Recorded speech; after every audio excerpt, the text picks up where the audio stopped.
ناظرین کرام السلام علیکم۔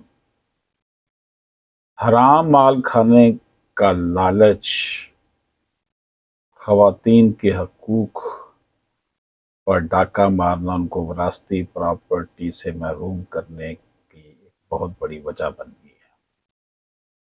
فی زمانہ حرام و حلال کی تمیز ختم ہو رہی ہے۔ انسان کی خواہش اور کوشش یہ ہوتی ہے کہ وہ کمائے اور خوب کمائے، چاہے پیسے جو ہیں وہ حلال طریقے سے کمائے یا حرام، تو کوئی پرواہ نہیں ہوتی۔ اور نبی پاک صلی اللہ علیہ وآلہ وسلم کی یہ پیش گوئی حرف بحرف صادق آتی ہے، جس میں آپ صلی اللہ علیہ وسلم نے فرمایا کہ ایک زمانہ ضرور لوگوں پر ایسا آئے گا جس میں انسان کو کوئی پرواہ نہیں ہوگی کہ اس نے مال حلال طریقے سے حاصل کیا یا حرام طریقے سے۔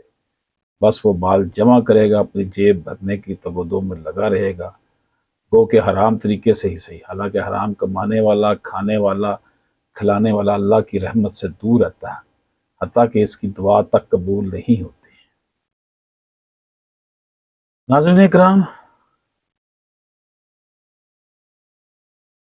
جب حرام کھایا ہوگا تو پھر کوئی عبادت قبول نہیں ہوتی، کوئی دعا قبول نہیں ہوتی، اور جو کسی کا وراثتی حق مارتا ہے، لالچ اور طمع کرتا ہے، وہ اپنے لیے جہنم کی آگ خریدتا ہے۔